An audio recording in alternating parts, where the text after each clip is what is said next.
ಸ್ನೇಹಿತರೆ ನಮಸ್ಕಾರ. ನ್ಯೂಸ್ 18 ಡಿಜಿಟಲ್ಗೆ ಸ್ವಾಗತ. ನಾನು ಕಾರ್ತಿಕ್. ಸಂಪುಟ ವಿಸ್ತರಣೆಯ ಕಸರತ್ತು ನಡೀತಾ ಇದೆ. ದೆಹಲಿಗೆ ಸಿಎಂ ಹಾಗೂ ಮಾಜಿ ಸಿಎಂ ಕೆಪಿಸಿಸಿ ಅಧ್ಯಕ್ಷರು ಹೋಗಿದ್ರು, ನಂತರ ವಾಪಸ್ ಆಗಿದ್ದಾರೆ. ಆದರೂ ಸಹಿತ ಸಂಪುಟ ವಿಸ್ತರಣೆಯಲ್ಲಿ ಯಾರಿಗೆ ಅವಕಾಶವನ್ನು ಕೊಡ್ತಾರೆ ಅನ್ನುವಂಥದ್ದು ಬಹಿರಂಗ ಆಗಿಲ್ಲ. ಇದರ ನಡುವೆ ನೂತನ ಸಭಾಧ್ಯಕ್ಷರು ಯಾರಾಗ್ತಾರೆ ಹಾಗಿದ್ರೆ ವಿಧಾನಸಭೆದು ಅನ್ನುವಂಥ ಚರ್ಚೆಗಳು ಶುರುವಾಗಿದೆ. ಇನ್ನೇನು ಮಳೆಗಾಲದ ಅಧಿವೇಶನವೂ ಕೂಡ ಬರಲಿಕ್ಕಿದೆ. ಆಗಸ್ಟ್ ಮೊದಲನ ವಾರದಿಂದಲೇ ಮಳೆಗಾಲದ ಅಧಿವೇಶನವನ್ನು ಆರಂಭ ಮಾಡ್ತೇವೆ ಅನ್ನುವಂಥ ಮಾಹಿತಿಯನ್ನು ಈಗಾಗಲೇ ಸಿಎಂ ಡಿ.ಕೆ. ಶಿವಕುಮಾರ್ ಸ್ಪಷ್ಟಪಡಿಸಿದ್ದಾರೆ. ಇದರ ನಡುವೆ ನೂತನವಾಗಿ ಸಭಾಧ್ಯಕ್ಷರು ಯಾರಾಗ್ತಾರೆ ಎನ್ನುವಂಥ ಲೆಕ್ಕಾಚಾರಗಳು ಈಗ ಬಹಳಷ್ಟು ಚರ್ಚೆಯಲ್ಲಿದೆ. ಪ್ರಮುಖವಾಗಿ ಸಂಪುಟ ವಿಸ್ತರಣೆಯ ಸಂದರ್ಭದಲ್ಲಿ ಯಾರಿಗೆ ಅವಕಾಶ ತಪ್ಪುತ್ತೋ, ಜೊತೆಗೆ ಯಾರು ಹಿರಿಯರಿದ್ದಾರೆ, ಸದನವನ್ನು ನಡೆಸ್ಕೊಂಡು ಹೋಗೋದಕ್ಕೆ ಸಾಮರ್ಥ್ಯ ಇರುವಂಥವ್ರು ಇದ್ದಾರೆ, ಅವರೆಲ್ಲವರನ್ನ ಪರಿಗಣನೆಗೆ ತೆಗೆದುಕೊಂಡು ಅಂತಿಮವಾಗಿ ಆಯ್ಕೆಯನ್ನು ಮಾಡಲಾಗತ್ತೆ. ಈಗ ಸಂಪುಟ ವಿಸ್ತರಣೆಗೆ ಸಂಬಂಧಪಟ್ಟಂತೆ ಸಾಕಷ್ಟು ಚರ್ಚೆಯಲ್ಲಿದೆ. ಯಾರನ್ನ ಆಯ್ಕೆ ಮಾಡಬೇಕು, ಯಾರನ್ನ ಆಯ್ಕೆ ಮಾಡಬಾರ್ದು, ಹಿರಿಯರಿಗೆ ಅವಕಾಶವನ್ನು ಕೊಡಬೇಕಾ ಬೇಡವಾ, ಹಿರಿಯರ ಅವಕಾಶ ಕೊಡದೇ ಇದ್ದರೆ ಅವರಿಗೆ ಯಾವ ರೀತಿಯಾಗಿ ಸ್ಥಾನಮಾನ ಕೊಡಬೇಕು, ಸ್ಪೀಕರ್ ಸ್ಥಾನ ಖಾಲಿ ಇರುವಂಥ ಕಾರಣಕ್ಕಾಗಿ ಯಾರನ್ನ ಆ ಸ್ಥಾನದಲ್ಲಿ ಕುಳ್ಳಿಸಬೇಕು, ಈ ಎಲ್ಲ ರೀತಿಯಲ್ಲಿ ಕಾಂಗ್ರೆಸ್ ವಲಯದಲ್ಲಿ ಚರ್ಚೆಗಳು ಶುರುವಾಗಿದೆ. ಪ್ರಮುಖವಾಗಿ 5 ಜನರ ಹೆಸರು ಸ್ಪೀಕರ್ ಸ್ಥಾನಕ್ಕೆ ಕೇಳಿಬರ್ತಾ ಇದೆ. ಆರ್.ವಿ. ದೇಶಪಾಂಡೆ ಉತ್ತರ ಕನ್ನಡ ಜಿಲ್ಲೆಯ ಹಳಿಯಾಳ ವಿಧಾನಸಭಾ ಕ್ಷೇತ್ರದವರು, 9 ಬಾರಿ MLA ಆಗಿದ್ದಂಥವರು, ಹಿರಿಯ ಶಾಸಕರು ಅವರು, ಜೊತೆಗೆ ಪ್ರಬಲವಾದ ಸಚಿವಾಕಾಂಕ್ಷಿ.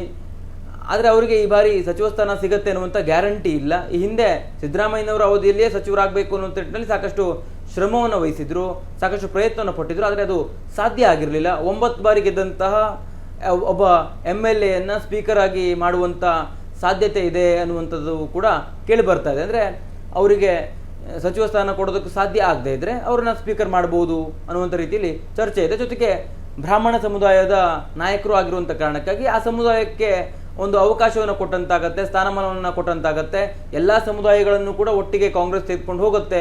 ಅದರಲ್ಲಿ ಬ್ರಾಹ್ಮಣರಿಗೂ ಕೂಡ ಅದೇ ರೀತಿಯ ಅವಕಾಶವನ್ನು ಕಾಂಗ್ರೆಸ್ ಕೊಡುತ್ತೆ ಅನ್ನುವಂಥ ಒಂದು ಸಂದೇಶವನ್ನು ರವಾನಿಸೋದಕ್ಕೆ ಈ ಒಂದು ಹುದ್ದೆಗೆ ದೇಶಪಾಂಡೆ ಅವರ ಹೆಸರನ್ನು ಸೂಚಿಸುವಂಥ ಎಲ್ಲ ಲಕ್ಷಣಗಳು ಕೇಳಿಬರ್ತದೆ. ಜೊತೆಗೆ ಈ ಸ್ಪೀಕರ್ ಸ್ಥಾನದ ಒಂದು ರೇಸ್ನಲ್ಲಿ ದೇಶಪಾಂಡೆ ಅವರ ಹೆಸರು ಕೂಡ ಕೇಳಿಬರ್ತದೆ. ಅದರಂತೆ ದಿನೇಶ್ ಗುಂಡೂರಾವ್ ಗಾಂಧಿನಗರ ವಿಧಾನಸಭಾ ಕ್ಷೇತ್ರದ ಶಾಸಕರು, ಈ ಹಿಂದೆ ಆರೋಗ್ಯ ಸಚಿವರಾಗಿ ಕೆಲಸವನ್ನು ಮಾಡಿದ್ರು. ಅದಕ್ಕೂ ಹಿಂದೆಯೂ ಕೂಡ ಅವರು ಸಚಿವರಾಗಿ ಕೆಲಸವನ್ನು ಮಾಡಿರುವಂಥವರು, 6 ಬಾರಿ MLA. ಈ ಬಾರಿ ಅಂದರೆ 2023 ಚುನಾವಣೆಯಲ್ಲಿ ಪ್ರಯಾಸದ ಗೆಲುವನ್ನು ಸಾಧಿಸಿದ್ರೂ ಕೂಡ ಅವರಿಗೆ ಸಚಿವ ಸ್ಥಾನ ಬಂದೊದಗಿತ್ತು. ಆರೋಗ್ಯ ಸಚಿವರಾಗಿ ಸಿದ್ದರಾಮಯ್ಯನವರ ಸಂಪುಟದಲ್ಲಿ ಕೆಲಸವನ್ನು ಮಾಡಿದ್ರು. ಆದರೆ ಈ ಬಾರಿ ಅವರಿಗೆ ಡಿ.ಕೆ. ಶಿವಕುಮಾರ್ ಅವರ ಸಂಪುಟದಲ್ಲಿ ಸ್ಥಾನ ಸಿಗುವಂಥ ಲಕ್ಷಣಗಳು ಕಾಣಿಸ್ತಾ ಇಲ್ಲ. ಅದಕ್ಕೆ ಬೇರೆ ಬೇರೆ ರೀತಿಯ ಕಾರಣಗಳೇ ಇದೆ. ಜೊತೆಗೆ ಸ್ಪೀಕರ್ ಆಗಿ ಮಾಡಬಹುದು ಅನ್ನುವಂಥ ಚರ್ಚೆಗಳು ಕೂಡ ಶುರುವಾಗಿದೆ. ಒಂದೊಮ್ಮೆ ಸಚಿವ ಸ್ಥಾನ ದಿನೇಶ್ ಗುಂಡೂರಾವ್ ಅವರಿಗೆ ಸಿಗದೇ ಇದ್ದರೆ ಸ್ಪೀಕರ್ ಸ್ಥಾನಕ್ಕೆ ಪ್ರಬಲವಾಗಿರುವಂಥ ಒಂದು ಆಕಾಂಕ್ಷಿಯು ದಿನೇಶ್ ಗುಂಡೂರಾವ್ ಅವರು ಅಂತ ಹೇಳಲಾಗ್ತದೆ. ಇದರ ನಡುವೆ ಇನ್ನು 3 ಹೆಸರು ಪ್ರಮುಖವಾಗಿ ಕಾಂಗ್ರೆಸ್ನಲ್ಲಿ ಸ್ಪೀಕರ್ ಸ್ಥಾನಕ್ಕೆ ಕೇಳಿಬರ್ತದೆ. ಅದು ಟಿ.ಬಿ. ಜಯಚಂದ್ರ, ಬಿ.ಆರ್. ಪಾಟೀಲ್ ಹಾಗೆ ಎಚ್.ಕೆ. ಪಾಟೀಲ್ ಅವರ ಹೆಸರು ಕೂಡ ಕೇಳಿಬರ್ತಾ ಇದೆ. ಎಚ್.ಕೆ. ಪಾಟೀಲ್ ಈ ಬಾರಿ ಡಿ.ಕೆ. ಶಿವಕುಮಾರ್ ಅವರ ಸಂಪುಟದಲ್ಲಿ ಅವರಿಗೆ ಮೊದಲ ಹಂತದ ಸಂಪುಟ ರಚನೆಯ ಸಂದರ್ಭದಲ್ಲಿ ಅವಕಾಶ ತಪ್ಪಿರುವಂಥ ಸಂದರ್ಭದಲ್ಲಿ ಅಸಮಾಧಾನವನ್ನು ಹೊರಹಾಕಿದ್ರು. ಬೇರೆ ಬೇರೆ ರೀತಿಯಲ್ಲಿ ಅವರು ಆಕ್ರೋಶವನ್ನು ಕೂಡ ಹೊರಹಾಕಿದ್ರು ಅಂತ ಹೇಳ್ಬೋದು. ಯಾಕಂದರೆ ಅವರು ಸಾಮಾಜಿಕ ಜಾಲತಾಣಗಳಲ್ಲಿ ಸ್ಪಷ್ಟವಾಗಿ ಬರೆದುಕೊಂಡಿದ್ರು. ಅದು ಎಲ್ಲ ಒಂದು ಕಡೆ ಅವರ ಅಸಮಾಧಾನವನ್ನು ಬಹಿರಂಗಪಡಿಸಿತ್ತು. ಈ ರೀತಿಯ ಸಚಿವಾಕಾಂಕ್ಷಿಯಾಗಿರುವಂಥ ಎಚ್.ಕೆ. ಪಾಟೀಲ್ರನ್ನು ಈ ಬಾರಿ ಸಂಪುಟ ವಿಸ್ತರಣೆ ಸಂದರ್ಭದಲ್ಲಿ ಪರಿಗಣಿಸುವಂಥ ಸಾಧ್ಯತೆ ಕಡಿಮೆ ಇದೆ. ಸಿದ್ದರಾಮಯ್ಯನವರ ಸಂಪುಟದಲ್ಲಿ ಕಾನೂನು ಸಚಿವರಾಗಿ ಅವರು ಕೆಲಸವನ್ನು ನಿರ್ವಹಿಸಿದ್ರು. ಆದರೆ ಈ ಬಾರಿ ಡಿ.ಕೆ. ಶಿವಕುಮಾರ್ ಅವರ ಸಂಪುಟದಲ್ಲಿ ಈಗ ಸಂಪುಟ ವಿಸ್ತರಣೆ ಮಾಡಿದಂಥ ಸಂದರ್ಭದಲ್ಲಿ ಕಾನೂನು ಸಚಿವರನ್ನಾಗಿ ಪೊನ್ನಣ್ಣ ಅವರನ್ನು ನೇಮಕ ಮಾಡಬಹುದು ಅನ್ನುವಂಥ ಲೆಕ್ಕಾಚಾರಗಳಿದೆ. ಅವರಿಗೆ ಅವಕಾಶವನ್ನು ಕೊಡಲಾಗತ್ತೆ ಅನ್ನುವಂಥದ್ದು ಇದೆ. ಹಾಗಾಗಿ ಎಚ್.ಕೆ. ಪಾಟೀಲ್ ಅವರನ್ನು ಈ ಬಾರಿ ಸಂಪುಟಕ್ಕೆ ಸೇರಿಸಿಕೊಳ್ಳುವಂಥ ಸಾಧ್ಯತೆ ತೀರಾ ಕಡಿಮೆ. ರಾಹುಲ್ ಗಾಂಧಿ ಅವರ ಸಂದೇಶವೂ ಕೂಡ ಇದೆ, ಹೊಸಬರಿಗೆ ಆದ್ಯತೆಯನ್ನು ಕೊಡಬೇಕು, ಮುಂದಿನ ಚುನಾವಣೆಯ ದೃಷ್ಟಿಕೋನವನ್ನಾಗಿಟ್ಕೊಂಡೇ ಸಂಪುಟ ರಚನೆ ಆಗಬೇಕು, ಸಂಪುಟ ವಿಸ್ತರಣೆ ಆಗಬೇಕು ಅನ್ನುವಂಥ ಸಂದೇಶಗಳಿದೆ. ಈ ಸ್ಪಷ್ಟ ಸಂದೇಶದ ಕಾರಣಕ್ಕಾಗಿ ಎಚ್.ಕೆ. ಪಾಟೀಲ್ ಅವರಿಗೆ ಈ ಬಾರಿ ಡಿ.ಕೆ. ಶಿವಕುಮಾರ್ ಅವರ ಸಂಪುಟ ವಿಸ್ತರಣೆ ಸಂದರ್ಭದಲ್ಲಿ ಸಚಿವ ಸ್ಥಾನ ಸಿಗುವಂಥ ಸಾಧ್ಯತೆ ಕಡಿಮೆ ಇದೆ. ಹಾಗಾಗಿ ಅವರನ್ನು ಸ್ಪೀಕರನ್ನಾಗಿ ಮಾಡುವಂಥ ಎಲ್ಲ ಲಕ್ಷಣಗಳು ಕೂಡ ಇರ್ತಕ್ಕಂಥದ್ದು. ಅಂದರೆ ಉತ್ತಮ ಸಂಸದೀಯ ಪಟು ಅವರು, ಜೊತೆಗೆ ಈ ಒಂದು ವಿಧಾನಸಭೆಯನ್ನು ಸಮರ್ಥವಾಗಿ ನಡೆಸ್ಕೊಂಡು ಹೋಗುವಂಥ ಎಲ್ಲ ಲಕ್ಷಣಗಳು, ಎಲ್ಲ ಅರ್ಹತೆಗಳು ಎಚ್ ಕೆ ಪಾಟೀಲ್ ಅವರಿಗೆ ಇದೆ. ಕಾನೂನನ್ನ ಅರಿವಿದೆ, ಜೊತೆಗೆ ಸುದೀರ್ಘವಾಗಿ ಅವರು ವಿಧಾನಸಭೆಯಲ್ಲಿ ಇರ್ಬೋದು, ಹಾಗೆ ವಿಧಾನ ಪರಿಷತ್ನಲ್ಲಿ ಇರುವಂಥ ಕಾರಣಕ್ಕಾಗಿ ಅವರಿಗೆ ವಿಧಾನಸಭೆಯನ್ನು ಯಾವ ರೀತಿಯಾಗಿ ನಡೆಸ್ಕೊಂಡು ಹೋಗಬೇಕು ಅನ್ನುವಂಥ ಎಲ್ಲ ರೀತಿಯ ಮಾಹಿತಿಗಳಿದೆ. ಆ ಒಂದು ಕಾರಣಕ್ಕಾಗಿ ಅವರನ್ನು ಕೂಡ ಈ ವಿಧಾನಸಭೆಯ ಸ್ಪೀಕರ್ ಆಗಿ ಮಾಡುವಂಥ ನಿಟ್ಟಿನಲ್ಲಿ ಒಂದಿಷ್ಟು ಚರ್ಚೆಗಳು ಕೇಳಿಬರ್ತಾ ಇದೆ.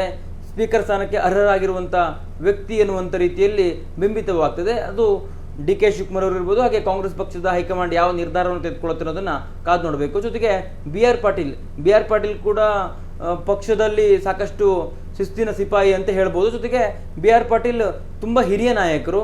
ಹಿಂದಿನಿಂದಲೂ ಅವರು ಕಾಂಗ್ರೆಸ್ನಿಂದಲೇ ಇತ್ತೀಚಿನ ದಿನಗಳಲ್ಲಿ ಸಿದ್ದರಾಮಯ್ಯನವರ ವಿರುದ್ಧವೂ ಕೂಡ ಕೆಲವೊಂದಿಷ್ಟು ಹೇಳಿಕೆಗಳನ್ನು ಕೊಡುವಂಥದ್ದು, ಅಸಮಾಧಾನವನ್ನು ಹೊರಹಾಕುವಂಥ ಕೆಲಸವನ್ನು ಮಾಡಿದರು. ಆದರೆ ಸಿದ್ದರಾಮಯ್ಯನವರಿಗೆ ತೀರಾ ಆಪ್ತ ಬಿ ಆರ್ ಪಾಟೀಲ್ ಸಹಿತ ಒಂದಿಷ್ಟು ಉತ್ತಮವಾಗಿರುವಂಥ ಜ್ಞಾನ ಹೊಂದಿರುವಂತಹ ಶಾಸಕರಲ್ಲಿ ಅವರು ಒಬ್ಬರು ಅಂತ ಹೇಳ್ಬೋದು. ಯಾಕೆಂದರೆ ವಿಧಾನಸಭೆಯ ಸ್ಪೀಕರ್ ಆಗಿ ನೀವು ಕಲಾಪವನ್ನು ನಡೆಸಬೇಕು ಅಂದರೆ ಕೇವಲ ಒಬ್ಬ MLA ಆಗಿದ್ರೆ ಸಾಕಾಗೋದಿಲ್ಲ, ಅದಕ್ಕೆ ಅದರದೇ ಆದಂತಹ ಹಿರಿತನ ಬೇಕಾಗುತ್ತೆ. ಜೊತೆಗೆ ಎಲ್ಲ ಸದಸ್ಯರನ್ನ ಸಂಭಾಳಿಸಿಕೊಂಡು ಹೋಗುವಂಥ ಚಾಕಚಕ್ಯತೆಯು ಕೂಡ ಬೇಕಾಗತ್ತೆ. ಆ ಚಾಕಚಕ್ಯತೆಯು ಕೂಡ ಬಿ ಆರ್ ಪಾಟೀಲ್ ಅವರಲ್ಲಿ ಕಂಡು ಬರ್ತದೆ. ಜೊತೆಗೆ ಅವರು ಸಚಿವ ಸ್ಥಾನದ ಆಕಾಂಕ್ಷಿಯಾಗಿದ್ದಾರೆ. ಆದರೆ ವಯಸ್ಸಿನ ಕಾರಣಕ್ಕಾಗಿ ಅವರಿಗೆ ಸಚಿವ ಸ್ಥಾನ ಸಿಗುವಂತಹ ಸಾಧ್ಯತೆ ತೀರಾ ಕಡಿಮೆ ಇದೆ. ಈ ಹಿನ್ನೆಲೆಯಲ್ಲಿ ಬಿ ಆರ್ ಪಾಟೀಲ್ ಅವರನ್ನ ಸ್ಪೀಕರ್ ಸ್ಥಾನಕ್ಕೆ ಸೂಚಿಸಿದ್ರು ಕೂಡ, ಅಂದರೆ ಅವರನ್ನು ನೇಮಕ ಮಾಡಿದ್ರು ಕೂಡ ಆಶ್ಚರ್ಯ ಪಡಬೇಕಾಗಿಲ್ಲ. ಕಲ್ಯಾಣ ಕರ್ನಾಟಕ ಭಾಗದ ಶಾಸಕರಾಗಿರುವಂಥ ಕಾರಣಕ್ಕಾಗಿ ಕಲ್ಯಾಣ ಕರ್ನಾಟಕಕ್ಕೂ ಕೂಡ ಒಂದು ಪ್ರಾಶಸ್ತ್ಯವನ್ನು ಕೊಟ್ಟಂತಾಗತ್ತೆ ಅನ್ನುವಂಥ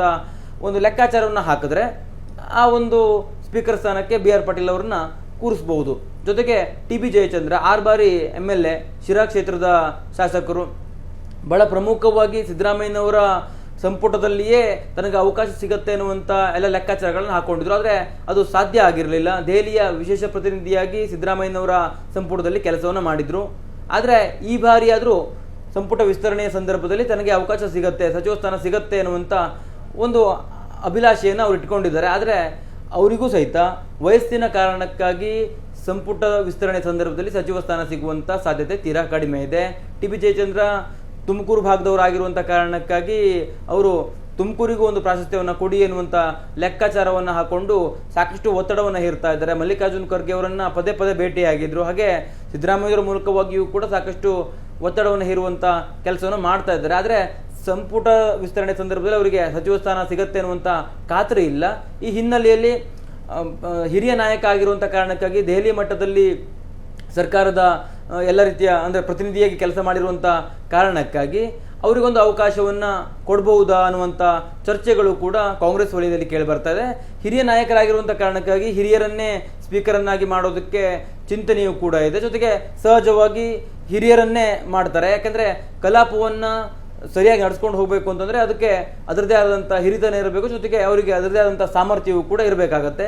ಆ ಸಾಮರ್ಥ್ಯ ಟಿ ಬಿ ಜಯಚಂದ್ರ ಅವರಲ್ಲಿಯೂ ಕೂಡ ಇದೆ. ಈ ಹಿನ್ನೆಲೆಯಲ್ಲಿ ಸ್ಪೀಕರ್ ಸ್ಥಾನಕ್ಕೆ ಯಾರನ್ನ ಆಯ್ಕೆ ಮಾಡಬೇಕು ಅನ್ನುವಂಥ ಪ್ರಶ್ನೆಗಳು ಬಂದಂಥ ಸಂದರ್ಭದಲ್ಲಿ ಈ 5 ಹೆಸರನ್ನು ಕಾಂಗ್ರೆಸ್ ಪಕ್ಷ ಪ್ರಮುಖವಾಗಿ ಪರಿಗಣನೆಗೆ ತೆಗೆದುಕೊಳ್ಳುತ್ತೆ ಅನ್ನುವಂಥದ್ದು ಈಗಿರ್ತಕ್ಕಂಥ ಮಾಹಿತಿ. ಜೊತೆಗೆ ಈ 5ರಲ್ಲಿಯೂ ಕೂಡ ಒಂದು ರೀತಿಯಲ್ಲಿ ಸ್ಪೀಕರ್ ಆಗಿ ಕಾರ್ಯನಿರ್ವಹಿಸುವಂಥ ಎಲ್ಲ ಸಾಮರ್ಥ್ಯಗಳು ಕೂಡ ಇದೆ. ಜೊತೆಗೆ ಈ 5 ಸಹಿತ ಸಚಿವಾಕಾಂಕ್ಷಿಗಳಾಗಿದ್ದಾರೆ. ಆದರೆ ಸಚಿವ ಸ್ಥಾನ ಈ 5 ಜನ ಶಾಸಕರಿಗೂ ಕೂಡ ಸಿಗುವಂಥ ಸಾಧ್ಯತೆ ತೀರಾ ಕಡಿಮೆ ಇರುವಂಥ ಕಾರಣಕ್ಕಾಗಿ ಈ 5 ಶಾಸಕರಲ್ಲಿಯೇ ಒಬ್ಬರನ್ನ ಸ್ಪೀಕರ್ ಆಗಿ ಆಯ್ಕೆ ಮಾಡುವಂಥ ಎಲ್ಲ ಲಕ್ಷಣಗಳು ಕಂಡು ಬರ್ತಾ ಇದೆ. ಪ್ರಮುಖವಾಗಿ ನಾವು ಗಮನಿಸಬೇಕು, ದಿನೇಶ್ ಗುಂಡೂರಾವ್ ಬ್ರಾಹ್ಮಣ ಸಮುದಾಯದವರು, ಹಾಗೆ ಆರ್ ವಿ ದೇಶಪಾಂಡೆಯು ಕೂಡ ಬ್ರಾಹ್ಮಣ ಸಮುದಾಯದವರು, ಹಾಗೆ ಹಿರಿಯ ನಾಯಕ ಬಿ ಆರ್ ಪಾಟೀಲ್ ಇರ್ಬೋದು, ಎಚ್ ಕೆ ಪಾಟೀಲ್ ಇರ್ಬೋದು, ಹಾಗೆ ಟಿ ಬಿ ಜಯಚಂದ್ರ ಹಿರಿಯ ನಾಯಕರು. ಹಾಗಾಗಿ ಈ 5ರಲ್ಲಿಯೇ ಒಬ್ಬರನ್ನ ಕಾಂಗ್ರೆಸ್ ಈ ಬಾರಿ ಸ್ಪೀಕರ್ ಆಗಿ ಆಯ್ಕೆ ಮಾಡತ್ತೆ ಅನ್ನುವಂಥ ರೀತಿಯಲ್ಲಿ ಇರ್ತಕ್ಕಂಥ ಮಾಹಿತಿಯಾಗಿದೆ.